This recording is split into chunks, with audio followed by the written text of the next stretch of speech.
2019-2020 season is officially underway, and your Charlottetown Islanders kicked it off on the right foot, securing 3 out of a possible 4 points this past weekend. They dropped a heartbreaking overtime decision to the Moncton Wildcats on Friday night before turning in a dominant 5-2 performance on Saturday night against the Halifax Mooseheads.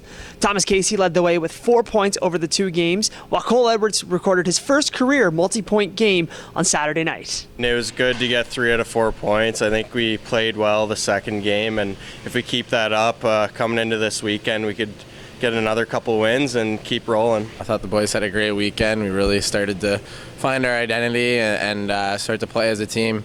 And I can see in the dressing room we're getting a lot closer as a group, so that chemistry's starting to build, and it looks like a promising season ahead. Saturday's victory was particularly special for Matthew Welsh. The 20-year-old netminder became just the 15th goalie in QMJHL history to record 100 career victories. He also became just the 5th goaltender to do so with one team. Yeah, it's an amazing feeling. If you look at the list, and there's some pretty great goalies on that list, and I've been fortunate enough to play with some great teams here in Charlottetown and put together a couple of seasons where my wins were over 30 wins, and I'm really lucky for all the opportunity I've been given here in Charlottetown. So grateful that all 100 of those wins were here in Charlottetown, definitely. Yeah, it's huge. I mean, that's up in the Q record, so it's good to see. He works hard, and hopefully we can keep climbing up his win totals. It'd be good. The script gets flipped for your Islanders this weekend as they head onto the road to take on the Mooseheads Friday night and the Wildcats Sunday afternoon.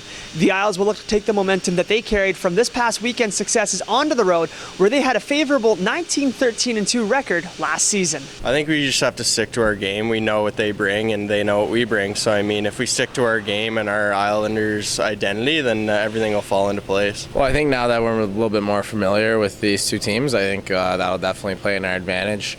We'll have more of a pre-scope from the coaches, and we'll know a little bit more what to expect. That being said, we have a young team, and this is our first weekend on the road, so I think it's going to be big for our leadership group to kind of get the guys settled into what a QMJHL road trip's like, and that's going to be a bit of an adjustment for them. They're not always the easiest games, but it's a long process, long season, so it's all a learning process. Don't forget that you can catch the action on the road, as always, on the QMJHL webcast, along with George Matthews and Corey Arsenault on Fair Isle Ford Isles Radio. For your Charlottetown Islanders, this has been Eye on the Isles. I'm Aidan Northcott.